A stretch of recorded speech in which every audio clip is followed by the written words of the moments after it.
The Torah tells us that a number of years ago, Moshe Rabbeinu was looking for some help. And so in Parshas Ba'aloscha, he asks for help.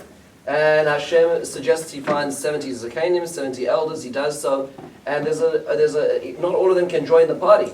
So there's Eldad and Meidad, these fellows who don't come forth, but they are misnabim b'machaneh.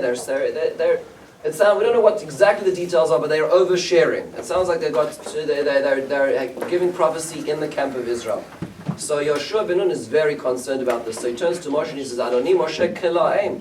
Moshe Rabbeinu, what this usually sounds to be is lock them up. That's what it's usually translated as to mean. The Rashi says that it means Hatel Alehem Tzorchet Zibur. It says, give them a community job, and they'll stop talking. Right? And it's a really important point to appreciate is that so many times our opinions are formulated about communal institutions from a lack of knowledge. And so there's so much to say around the Shabbos table, we just don't know how much is involved in those communal institutions. Then for anybody who's had the opportunity of serving in some form or fashion as a president, as an officer, as an executive on a non-for-profit organization, on a communal organization, suddenly they realize the complexities, the difficulty of running a communal institution. And so I wanted to take this opportunity to learn a little more about, to become more educated. We can't all become executives, we can't all become board members or chair people on non-for-profits, so I encourage people to, because it's very educational. It's incredible what one can do for the Jewish community. But to take a little bit of a look behind the scenes, to appreciate what it means to be involved in a communal institution. And I would argue that the people who are running Jewish organizations are superstars because they have to do so much more than the equivalents in the for-profit sector. In the for-profit sector, the job of one executive in a non-for-profit organization would be at least 4 different jobs for a person in the for-profit sector. But they have to do so much to make it work under incredible public scrutiny and unfair complaints. And therefore, it's important for us to take a look behind the scenes and see, wait a second, what makes these institutions, wherever we go, whether it's Spain, France, Barcelona, New York, wherever it is in the world that we go, there are Jewish institutions, and I'd like to again an appreciation of them throughout the ages. Today, I want to take a moment to thank our sponsors today. I want to thank Ed and Sandy Clark, who are sponsoring today for the Refuah Shlem of Tzu Cholot. Be'ezrat Hashem, our learning, our discussion, and our continued discussion should be in the merit of their Refuah. And that is for the Rivka Devora Bas Alta Chaya Zissel and Malta Raza Bas Sarah Fega, whose refuah should be Bekarov, Be'ezras Hashem, refuah Shlema Bekarov. So what we're going to do, we have the opportunity today of starting with one of the formative institutions in the Jewish world, and that is the Beis Din. Wherever you go across the Jewish world, you're in a community, you have to be within proximity of some Beis Din.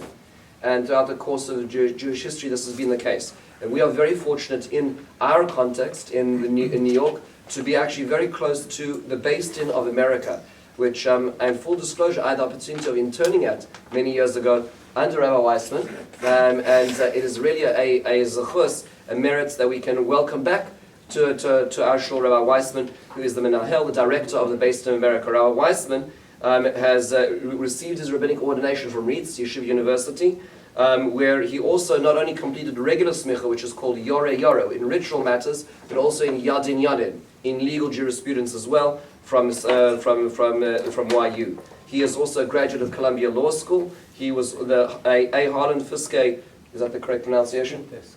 Fisk Stone Scholar. He is also, before being involved in the Beis Din of America, served as an attorney in many prominent law firms, including, and let me see if I can get the pronunciation right, Debevoise and Plimpton, LLP, and besides from managing the Beis Din as well, which is a Herculean job, he also serves as a dayan on the Beis Din in many of the panels and deals with many complicated issues. He is an adjunct professor at the Systems School of Business, and writes many articles relating to Jewish and secular law, especially as it relates to rabbinic court arbitration. It's really a pleasure to welcome Rabbi Weissmann to our shul. It is a zchus for us as a community. Thank you, Rabbi Weissmann. Okay, so, thank you so much for having me. This is going to be Be'ezrat Hashem, a wonderful conversation, and we're going to do this in the form of a conversation because there's so many different things that we need to explore. So I just wanted to start off as just, I guess, an underhand ball, which is just to understand when did Beis Din become a thing? Like when in Jewish history did Beis Din start becoming a issue, a communal issue of importance? It probably precedes any other communal institution because it's Yisro in the Midbar that really comes up with the idea of a Beis Din. Moshe's figuring everything out himself. He's a solo practitioner. All the disputes are coming to him. And Yisro observes that this is a little much for one person, and he's the one who says to Moshe, you should really set up an institution like the Beis Din to handle disputes. You should be appointing people below you. You should, he was the first one who really, I guess, not just in Beis Din, but he was the one who first one came up with this idea of a corporate structure. And so the Beis Din was the first experiment in that, and that's where it starts. Obviously, it takes on some different formats and different forms as the Jews attain sovereignty and as there's a Sanhedrin. So then there's a more formalized structure in the form of a Sanhedrin, and the Sanhedrin is just one part of the structure. There are local courts of 23 members, local courts of 3 members. All of Gemara Sanhedrin kind of talks about all these different permutations. But throughout Jewish history, we had Jewish courts, and like many aspects of Jewish life, it continued even when the Jews were not in charge in terms of having a commonwealth, in terms of having sovereignty. There were Jewish communities, and the Torah understands that halacha pertains and speaks to not only ritual aspects of our lives, but all aspects of our lives, including monetary issues that need to be resolved. And so throughout Jewish history, even in the diaspora, we had Batei Din. There's numerous references throughout the Sfarim, throughout the rabbinic treatment of all sorts of monetary laws about how a Beis Din would handle it, and how Batei Din handled it throughout the Galus. And then in modern times, I would say that the institution of Beis Din took a nosedive in terms of popularity, in terms of its role and its centrality in Jewish life. In Europe, the Beis Din was a central institution, and that's probably because the rabbinic leadership and the structure of the community was much more centralized. There was a known, within each shtetl, within each community, or within each city even, there was a kind of a known hierarchy. You'd have the rabbi, the rav of the community, and you'd have a Beis Din, you'd have an Av Beis Din, and it was known that if you were within Vilna, you'd go to the Vilna Beis Din. If you were within Brisk, you'd go to the Beis Din in Brisk. In America, that kind of changed, and there was, as we know, much less of an autonomous and much less of a centralized community structure. And I would say Beis Din took a nosedive in terms of popularity. Our particular Beis Din was started by the Rabbinical Council of America in 1960. And it was started because the community realized that there was a need for a Beis Din that would service the English-speaking population. Back then there were Batei Din, but they were mostly serving the old school Yiddish population. And the American rabbinate saw the need for a organized and more modern, so to speak, Beis Din that would serve that population. But for the first 40 years, I would say, of the existence of the Beis Din of America, it focused really on what we think of as necessities. And specifically that means gittin, right? You can't really function as a Jewish community without people that would be, or a Beis Din that would oversee Jewish divorce in terms of the formal issuance of a get. Not handling any other aspects of a divorce, not handling, for the most part, monetary disputes. The Beis Din of America really focused on gittin, I would say, for most of its 40 years. There were a few chalitzas, there were other kind of necessities that came up. But the issue of dispute resolution, which we're going to talk about a lot, I think, a lot more than gittin perhaps this morning, was something that was viewed kind of as a luxury and not a necessity within Jewish life. People resolved their disputes among themselves, or people went to court, and we'll talk about why that's not a good status quo. But that's really how it stood for about 40 years. And then in the mid-1990s, the Beis Din of America underwent a restructuring. And it was mostly at the initiation of the Orthodox Caucus, which was a movement or an organization that started back then that was addressed to other problems, but among them the Aguna problem. And the communal leadership saw the need for a responsible Beis Din that could responsibly handle complex issues, including contested gittin. This was around the same time that Rabbi Mordechai Willig was developing his prenup, which we'll also talk a little bit about, which was another attempt to address the aguna problem. And communal leaders, including lawyers, among them Shelley Rudolph, who was the president of the OU, saw the need for a professionalized Beis Din that could bring to bear not only halakhic expertise, but also secular law familiarity and expertise. And that's how kind of the modern day Beis Din of America got started in the mid-1990s. And a lot of what we'll be talking about this morning is the manifestation of that dream and that idea over the last 25 years. So I got a little past the original question, but that's kind of my history. No, that's incredible, because actually I just came back from South Africa, and it's just, it is actually really refreshing when there's one centralized Beis Din. Yeah. And it's still a community which is small enough where everything goes to that Beis Din. That Beis Din governs the entire community, so that it's a breath of fresh air, as opposed to, like as you're describing here, where it's a lot more complex, so people have choice, and that choice unfortunately leads to complexity. As well, but just on a personal note, how did you personally get involved? And you were working in law firms. How did that turn into becoming involved in one of the most prestigious Batei Dinim in America? How did that work? So my connection with the Beis Din of America actually predates my current job. When I was in the smicha program, one of the requirements of the smicha program is shimush. So people who are in the smicha program anticipating going into Rabbanis, they'll get a job as a rabbinic intern. If you're going into chinuch, you'll get a job teaching as an assistant teacher or something like that. I myself didn't have any ambition to go into communal life. I was planning on doing smicha and then doing law school and becoming a lawyer and practicing law. And so I wasn't sure exactly what I should do as my shimush, but I heard about this opportunity at the Beis Din of America. Rabbi Yonah Rees, who's my predecessor, was at the time the menahel of the Beis Din of America, and some upperclassmen that I knew, meaning people ahead of me in the smicha program who were also going on the law school path, had interned at the Beis Din of America and said it was a good experience. And so I applied for that job as an intern at the Beis Din of America, and that's how I did my rabbinic shimush. And that was a great experience. I saw the inside of the Beis Din of America. I saw what a professional institution it was and what a unique institution it was. And that was it. I then finished my smicha, I finished my law degree, and I practiced in commercial real estate law for 7 years. And that was good. It was enjoyable. It was interesting. It paid the bills.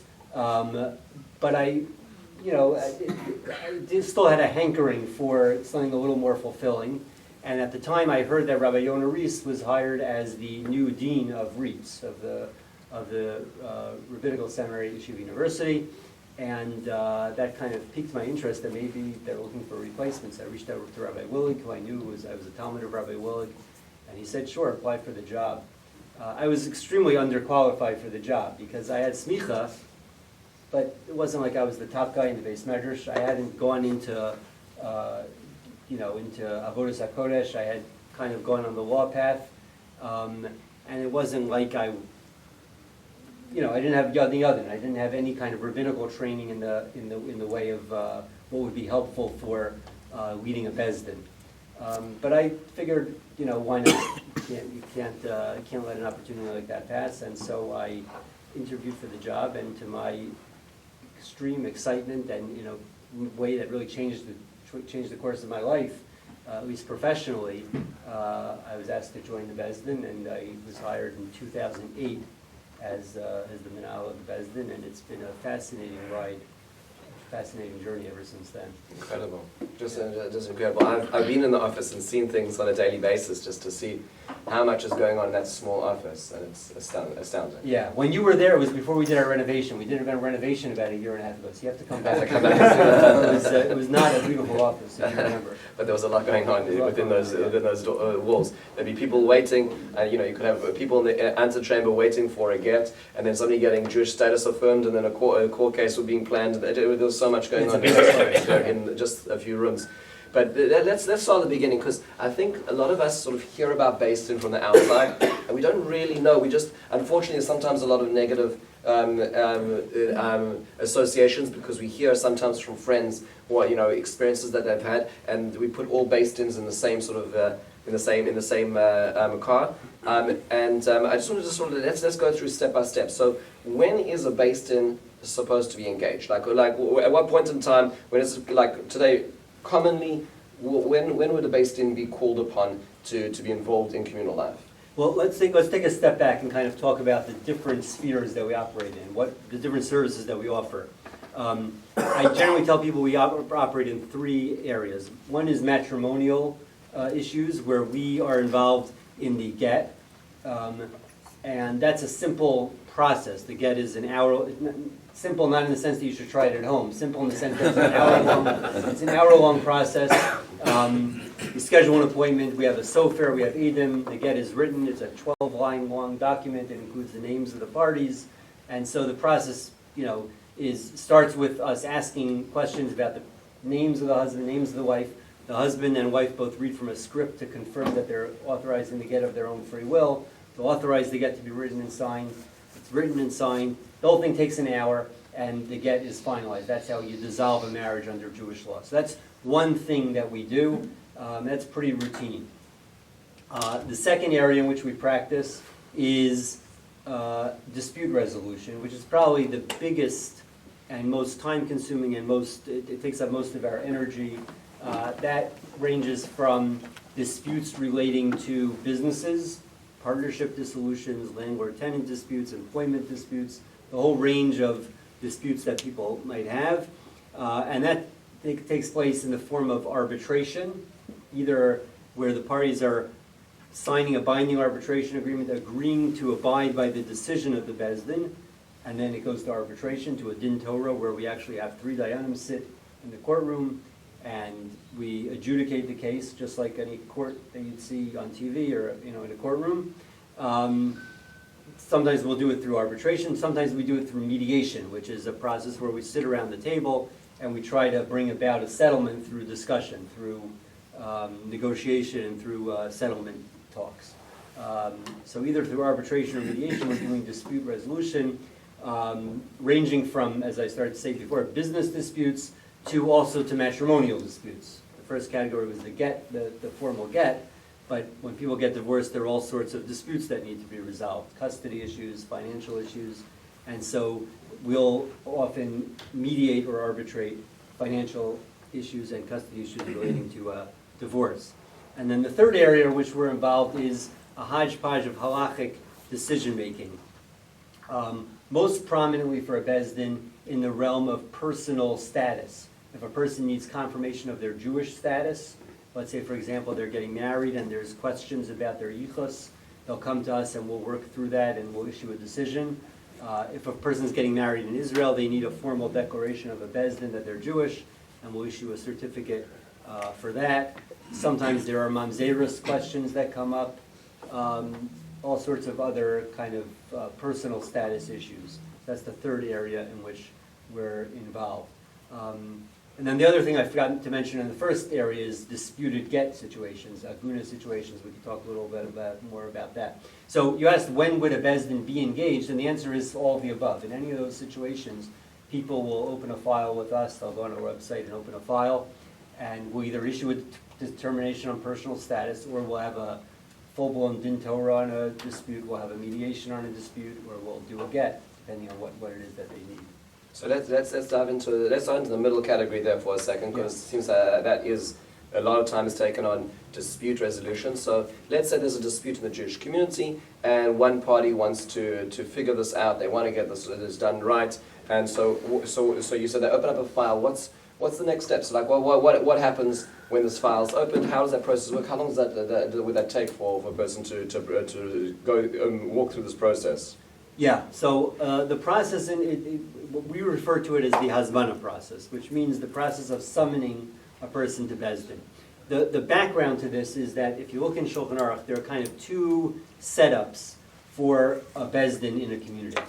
On the one hand, if you have a centralized structure where there is a recognized Beis Din and is the recognized Beis Din in the community, that might be the case in a place like South Africa or elsewhere, then it's kind of a lot more streamlined. If someone has a dispute, that's the place they go to. That's a Beis Din HaKavua, Bezdin Kavua, and that's the place you go to, and there's not really a lot to talk about. In the United States, that's clearly not the case. Moshe Feinstein, early on in his tshuvas, says, just to clear the air, the United States is a place where there is no Bezdin Kavua.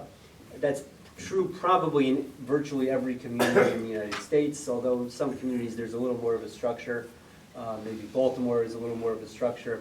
But clearly in the United States, there's no Bezdin Kavua. Anyone can open up their own Bezdin by just, hanging out what is it? Shingle. Shingle, that's the word. There's no Bezdin Kavua, which means that if an individual has a claim and wants to bring a case to a Bezdin, the way they start the process is by opening up a file in the Bezdin of their choice. Let's say, for example, they're comfortable with the Bezdin of America. They'll open up a file on our website, fill in the information about the plaintiff, about the defendant, include a description of the claim, because that's important, because we attach that to what we call the hazmana. The next step is that we send a hazmana, which is a summons. It's really a letter, an invitation that says we've been contacted by individual A, plaintiff, who has brought to our attention a dispute between him and you, or between her and you, and the dispute is summarized on the attached sheet, on the claim letter that the plaintiff has provided, and you have 14 days to respond to let us know how you'd like to proceed. We reference our rules and procedures, which lay out the options of how they can respond. The recipient has the option of responding by saying, okay, I'm prepared to submit my case to the Bezdin of America, and in that case, we will send out a draft arbitration agreement for them to look at and sign. And then once the arbitration agreement is signed, we'll move ahead to scheduling a hearing. Because we're not the Bezdin Kavua, however, the defendant has the option of responding by saying, I'm prepared to go to Bezdin, but I don't want to go to this Bezdin. I'm prepared to go to a different Bezdin. And then they could proffer the name of a different Bezdin.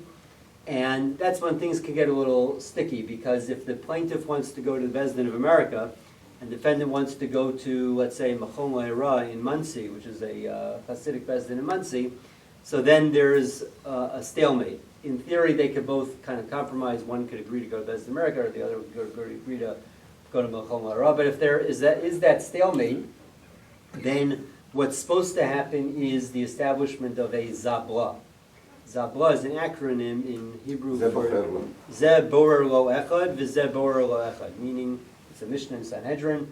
Each one chooses a single arbitrator, a single dayan, and then the two dayanim choose a third dayan, and then that ad hoc bezdin, that blended bezdin, serves as the panel to hear the case.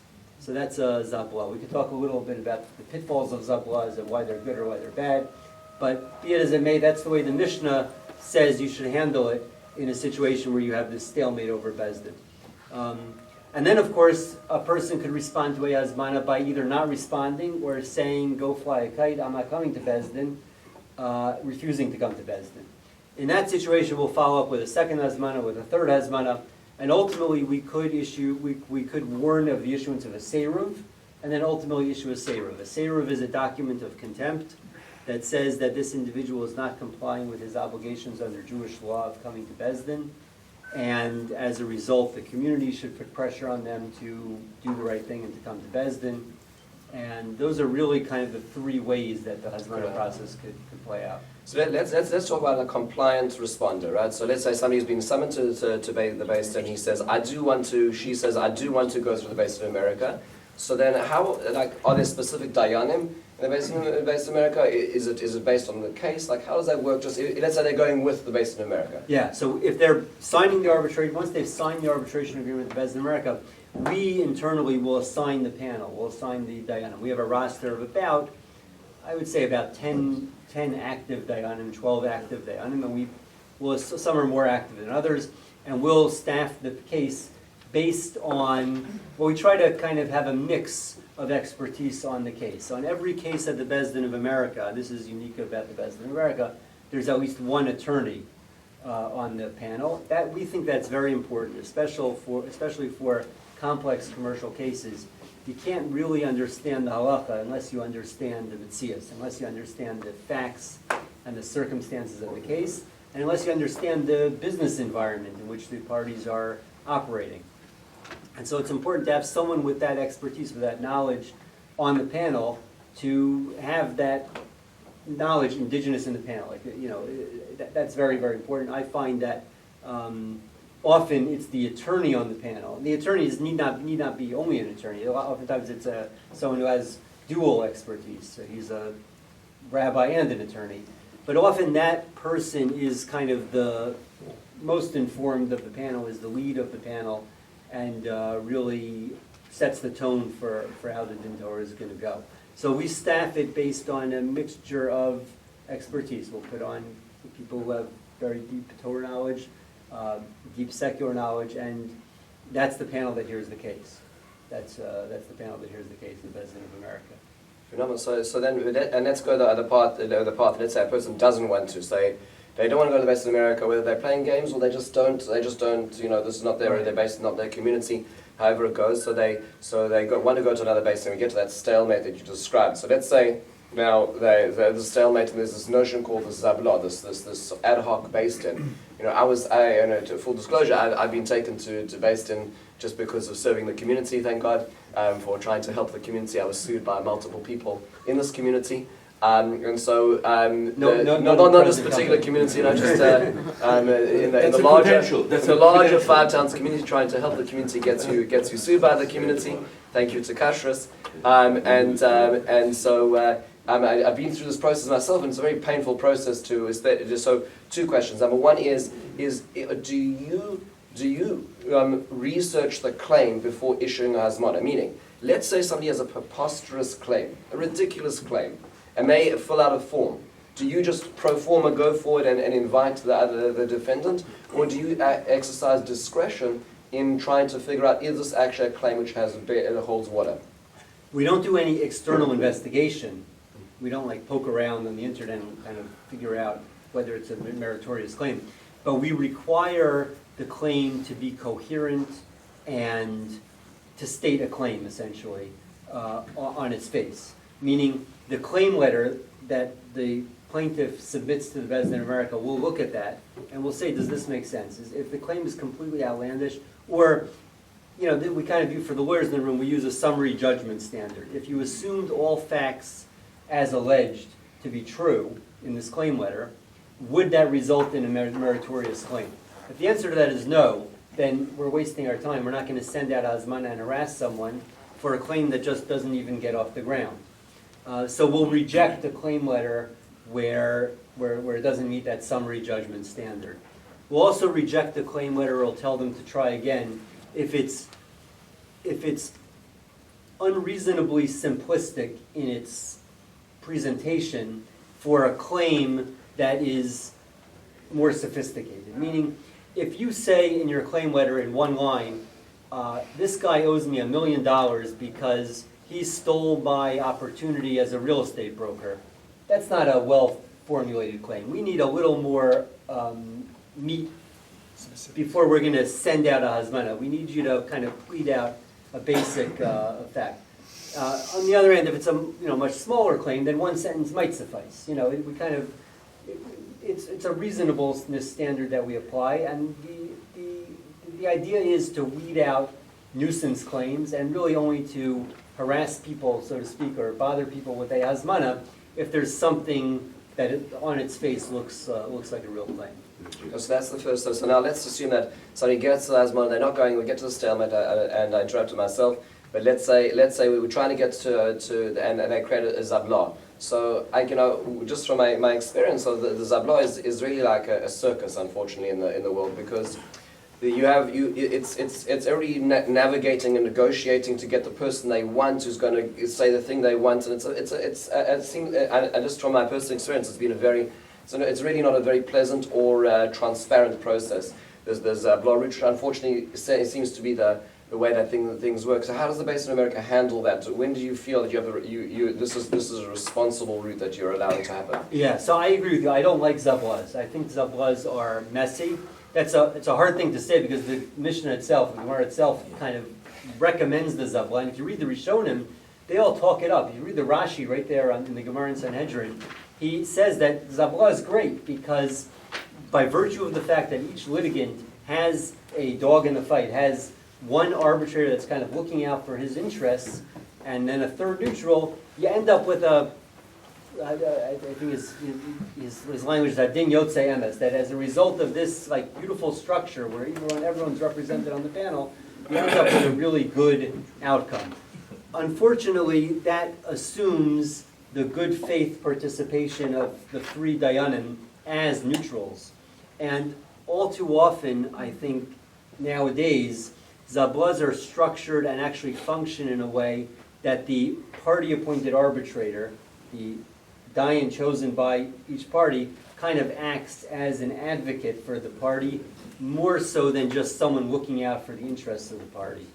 And that can be problematic. We have a rule at the Beis Din of America when there's this stalemate, and we're in charge of the Hazmana process, we won't issue a seder if you are, in good faith naming another Beis Din and participating in that process, naming a dayan for a zabla. Our requirement is that you name someone who is not a tohen, which kind of is a whole other conversation. In the industry of Batei Din nowadays, there's a position called a tohen, a person whose job it is to be a rabbinic advocate, kind of like a lawyer. A lawyer is a secular law advocate, and so there are people out there who hold themselves out as tohenim, as rabbinic advocates. Generally speaking, the Beis Din of America doesn't allow tohenim to represent parties at the Beis Din of America, and the reason is tohenim are not licensed. Why? The reason is because tohenim are not licensed. And if you can imagine, if there are any lawyers in the room, lawyers need to be licensed to practice law. They need to abide by a code of professional responsibility. And that's necessary because a lawyer's job, on the one hand, is to fight vigorously for their client. But at the same time, a lawyer is an officer of the court, and a lawyer is supposed to uphold and not abandon, not violate certain ethical standards. And for all the lawyers' jokes that are out there, the truth is lawyers are a respected profession, and they bring about their participation in the dispute resolution process in an organized way is a good thing. Lawyers actually add something to dispute resolution and to the court process because they have to abide by a system of ethical standards. And if they don't, there's consequences. If a lawyer breaks a rule of ethical responsibility, he can get disbarred, he can get sanctioned. Things can happen if you're a lawyer. If you're a tohen and you break ethical standards, you don't get disbarred because there's no such thing as the tohen bar. You just get more clients because you've established for yourself a reputation as a pit bull and a person who's really going to advocate for his clients. And so therefore there's kind of a race to the bottom, and unfortunately the towing industry has earned for itself a bad reputation. So the rule of the Beis Din of America is we don't allow towing to represent parties in Beis Din. We allow and encourage people to bring attorneys, but not towing.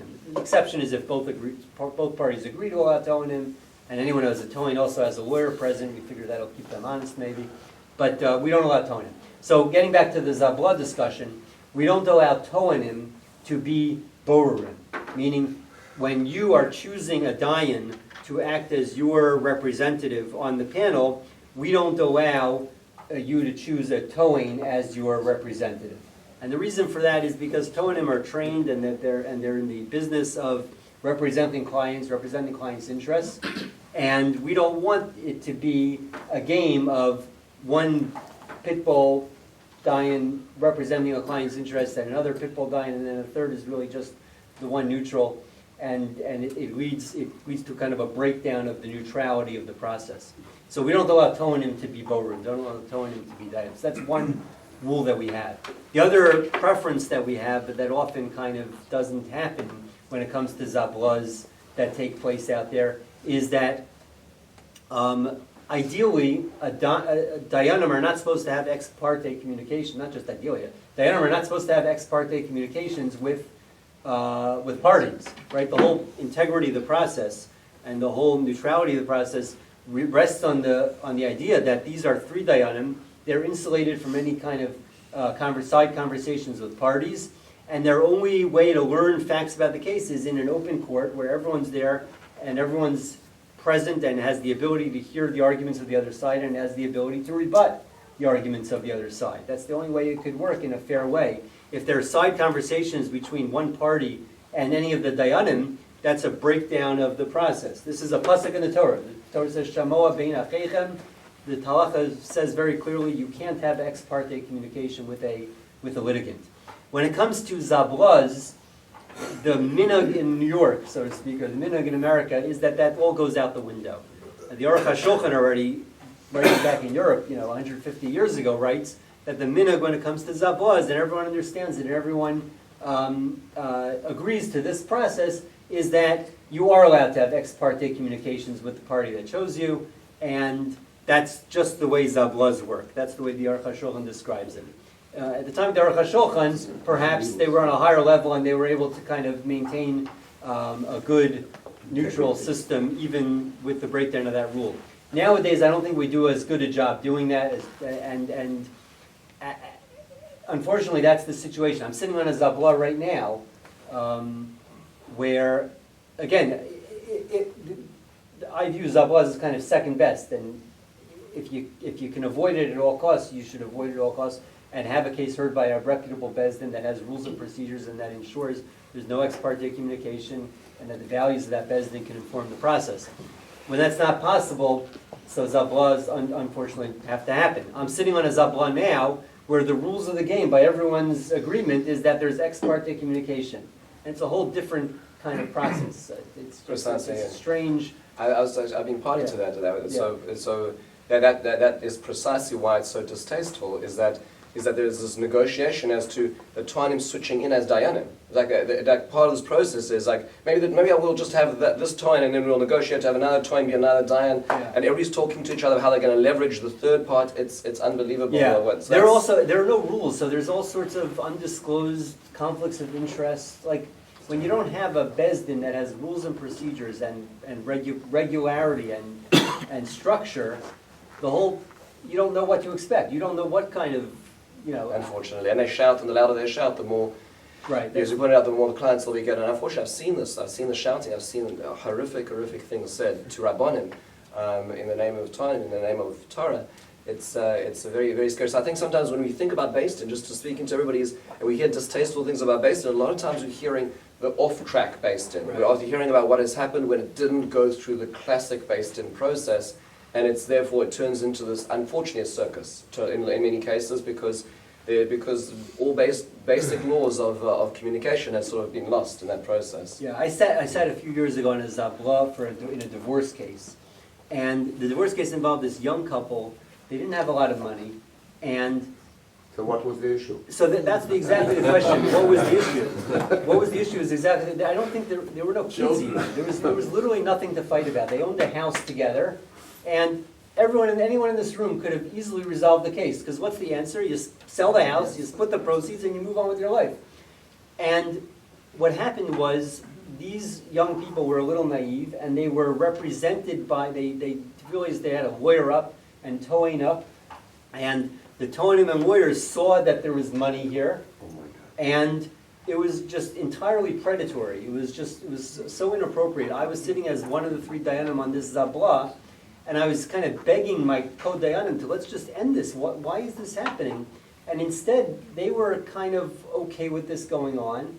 Each side had Toanim that were okay with this going on, and they basically just filibustered until they drained the client's money. And it was a surreal experience. I felt like I was the only rational person in the room kind of yelling at everyone, why aren't we just settling this? Sell the house and split it. And it was really an unfortunate situation where two young people got taken advantage of by a system that was just not designed at all to protect their interests and to watch out for them. So the Zablaz, you have to be careful with these Zablaz. It's just important to distinguish between a reputable Beis Din and then unfortunately the sad things that occur and the complexities of that. Let's go back to the Seruv. Let's say a person is in contempt. They say, I'm not interested, go fly a kite, I'm going to secular court, I'm just ignoring this altogether. So in that case, what does the Seruv actually mean today in today's Jewish community? So I would throw it back to the rabbi, meaning the power of a Seruv really depends on the willingness of the community to stand behind the Seruv. I would say, as an observation, that Seruvin that we issue for Gittin, meaning against a recalcitrant husband often, who's refusing to give a get, that captures the attention of the community very often, especially in a modern Orthodox community, a community that kind of is sensitive to issues of aguna and really gets charged up by that specific thing, will take a Seruv against the recalcitrant husband very, very seriously, to their credit. I would say, to some extent in a community like this, but even more so in a place like Bergen County, where there's just, a very cohesive and united rabbinate that all take it very seriously. It's hard to be a ma'agein in Bergen County, meaning it's hard to be the husband withholding the get in Bergen County because you really don't get there's no shtibel you could run to and take refuge in. The rabbis and the community, to their credit, really take it seriously. I think that's true in the 5 towns also. The rabbis and the community take it seriously. I would say a seruv for someone who's refusing to come to Beis Din on a commercial matter, they're in a Hasidic community. That's like the worst thing in the world to be in our coast, to be in the secular courts, and they'll really gang up on you and really make you feel unwelcome.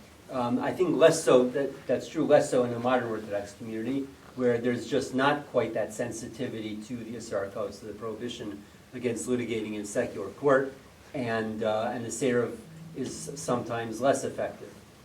It's really up to the community's leadership, to the rabbanim in a community, to figure out exactly what should happen to someone who has a seruv against them and the degree of ostracism they should experience, right? So actually speaking on that topic, so about the secular court, so what happens if a person says, look, I'm not interested in this Beis Din process, I just want to go to court, like where does that exist as an option? So we should have started with that, because the backdrop to all of this is that there is a prohibition against litigating in secular court. Pasuk says, "Ve'ila hamishpatim asher tasim lifneihem," introduction to all of the civil law in the Torah, Parshas Mishpatim. It says that these are the rules that you should place before them, and Rashi quotes the Gemara in Gittin that "Eila mishpatim asher tasim lifneihem v'lo lifnei Yaakov," that you should resort to Jewish courts and not to secular courts. And the reason that the Gemara gives, and the reason Rashi cites for that, is someone who resorts to the secular courts is kivuherim yado b'toraso shel Moshe Rabbeinu. It's as if you're raising your hand against the Torah, which is another way of saying we, as a Jewish community, we as Jews, should feel confident that we have a robust and sophisticated system of civil law. It's true that the United States also has a robust and sophisticated system of secular law, but the Torah understands that if you turn your back on Batei Din and say that the place for me to resolve my monetary disputes and the place that I know that I really can get a fair shake is the secular court system in Nassau County or wherever it is, that is a slap in the face to the Torah of Moshe Rabbeinu. It's as if you're saying that I trust that system more than I trust our own internal system. And that forms the basis for a prohibition that many Rishonim view as a Torah prohibition of litigating in secular court. That's why Batei Din exists. That's why we're here to resolve monetary laws. One of the kind of values that informs my decision to go into this line of work, and that stands behind our hard work in trying to ensure that there's a fair Beis Din, and a Beis Din that's sophisticated and that has lawyers involved and that has published rules and procedures where the proceedings are recorded and where there's just something very professional and structured about the way that we do this, is the fact that it's not fair to expect a community to abide by a Torah prohibition or a Torah rule where it means that they have to abandon legitimate claims or put themselves at the mercy of a Beis Din that's not sophisticated in the name of following Torah law. Torah law is there, but it's important to have communal institutions that support the abiding by Torah law. That's why we build mikvahs that are comfortable and that are appealing and that are beautiful, because we want people to have an option of following Torah law in a way that they don't have to sacrifice their personal comfort, to a great degree. We want kosher food to be readily available, because it shouldn't be a nisayon every time you go to the supermarket. Should I keep kosher or should I not keep kosher? And the same is true for Batei Din. It shouldn't be that the Torah says you have to go to Beis Din, but you have to now agonize over whether that Torah prohibition means that I have to abandon legitimate claims or I have to be put at the mercy of someone winning a judgment against me that he doesn't deserve. It's important for communities to establish Batei Din that are legitimate and that are that offer a predictable process and that's fair, so that people can feel confident. I'm following Jewish law, I'm following Torah law, but I'm doing so because I know that there are communal institutions that back me up and that make that a legitimate and reasonable option. That I think, when I show up to work every day, that's a value and a goal that I think is important and that we should all That's strive right, it's a for. very important thing. So but let me ask you, like, being as the Beis system is not a legally recognized structure in the United States Court of Law, so what is the teeth? So let's say people go through this process, or how are they guaranteed that the decision is going to be upheld in law? So it is, meaning part of the byproduct of us creating a professional system where we have rules and that we abide by the rules is that in the United States there's something, and not just in the United States, but in every Western country, there's an institution or a process called arbitration. You don't have to have the courts decide disputes. You can agree by contract to delegate the decision-making authority to an individual or a body, an arbitrator. And so, alternative dispute resolution is a popular way of resolving disputes nowadays. There's the American Arbitration Association, JAMS. There are professional secular arbitration bodies that handle disputes, and the same thing, and a Beis Din functions in the same way as the American Arbitration Association functions. Two parties to a dispute sign a binding arbitration agreement at the beginning of the process, and because they've signed that contract, secular courts will accept and uphold the decision of the Beis Din, as long as the Beis Din isn't corrupt, as long as we're not cheating, as long as it's a fair process, and that's that people can bank on that. They sign a binding arbitration agreement, and that means that our decisions are enforceable in court. It means that at the end of the day, we issue an arbitration award in writing. It contains reasoning. It doesn't have to, under law, contain reasoning, but ours do. We explain the basis, we explain the secular law, the halacha, all the relevant considerations, the facts of the case. It's very clear from the decision that we understood the case, and we understood all the issues.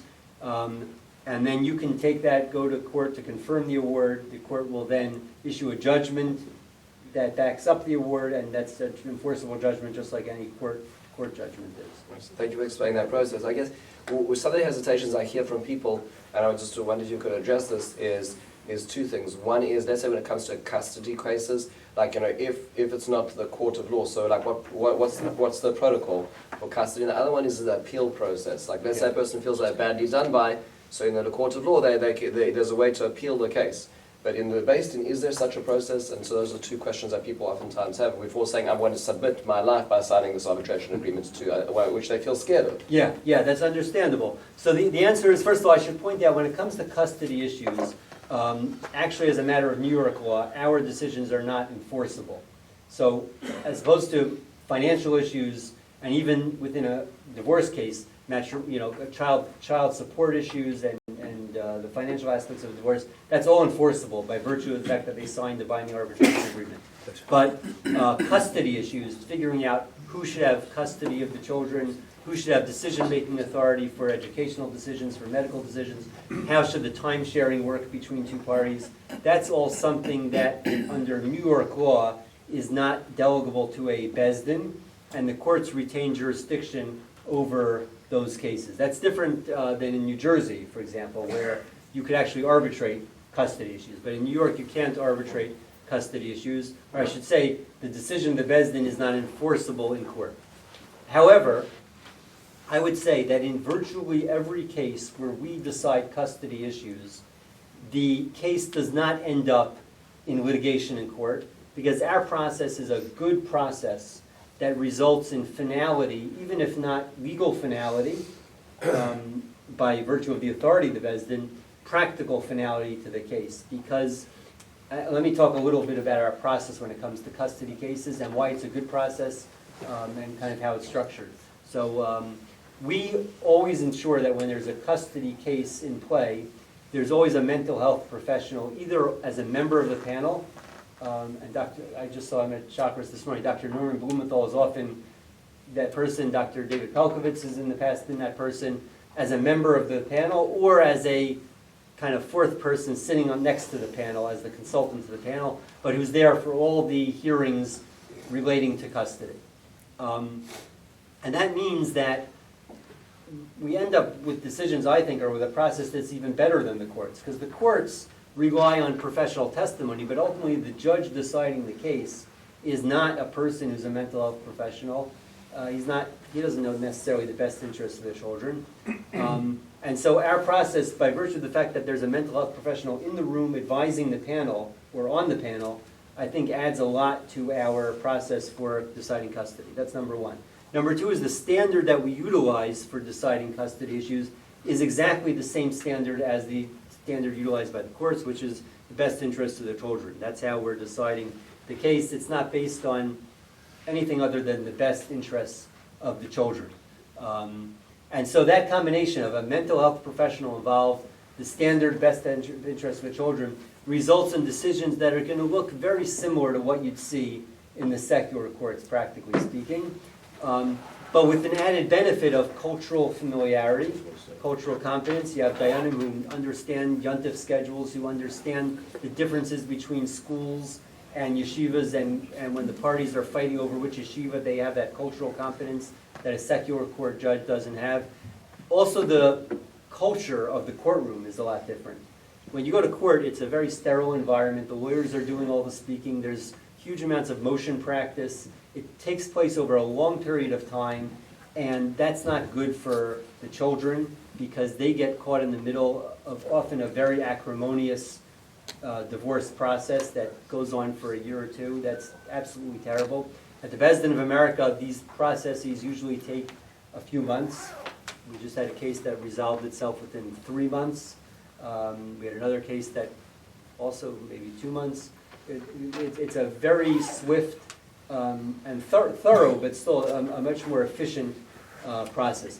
The other thing about the culture of the atmosphere in which this takes place is when parties come to the Beis Din, and like I said, there's a mental health professional in the room, often it's Dr. Blumenthal. What happens is often something that looks more like a therapy session than a court process. Because Dr. Blumenthal kind of mixes in, or whoever the mental health professional is, kind of mixes in with the proceedings advice.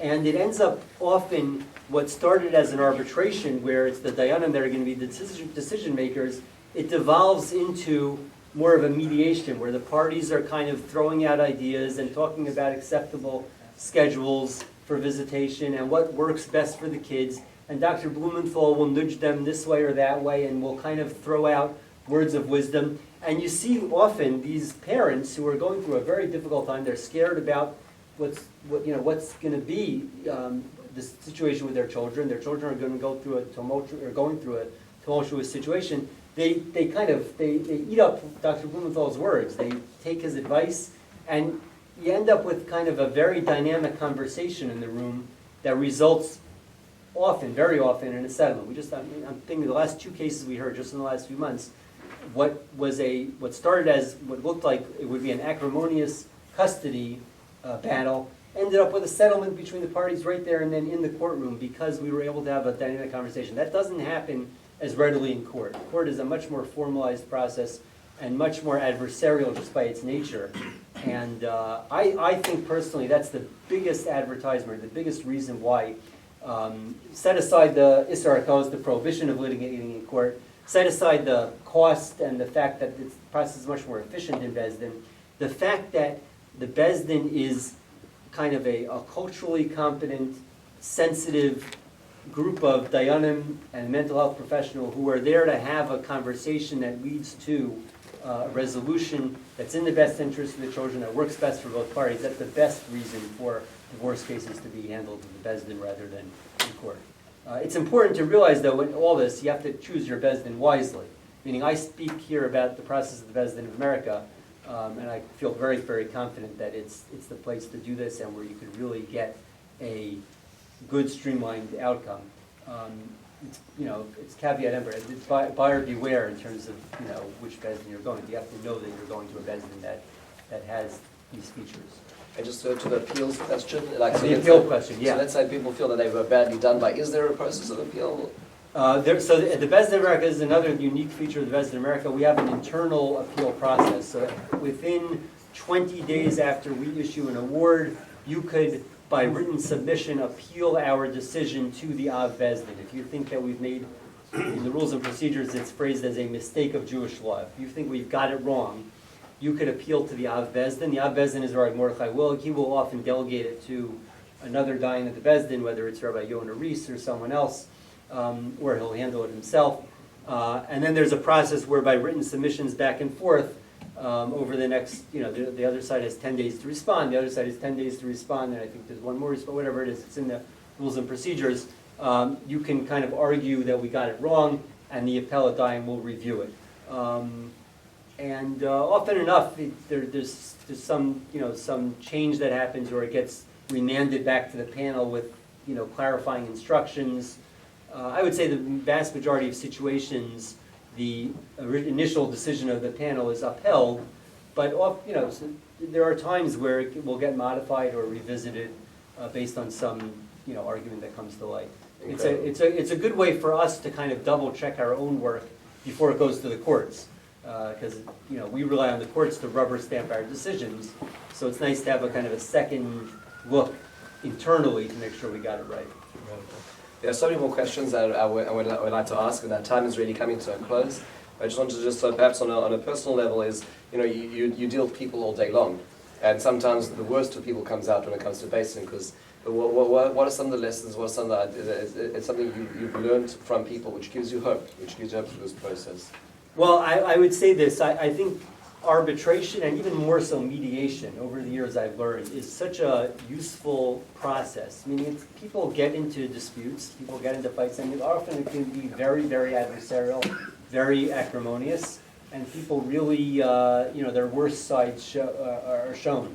And when you have an organized process with, people with experience who are there to try to work through problems, it actually works. I think 15, 16 years ago when I started this, I was skeptical that if you have a real bona fide dispute, you get people in a room and you could somehow work things out. But the process, when done well, and I'm speaking about mediation more than arbitration, although arbitration also has this element, there are ways to kind of get people to calm down, to focus on the issues, to focus on the fact that their own interests are not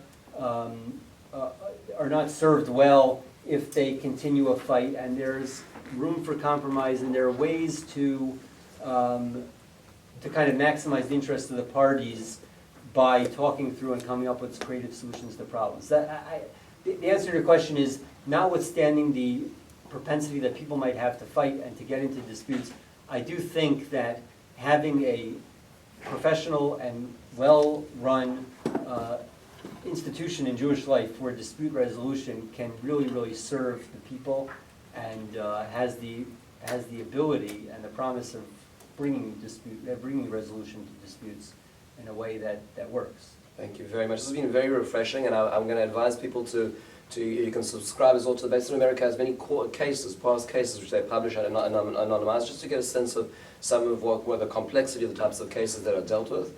And it's refreshing. It's refreshing to appreciate this, and thank you, Rabbi Weissmann, for your time, and first for the Jewish community, your time for the Jewish community, and also sharing us a little bit of a window into this incredible institution. Thank you.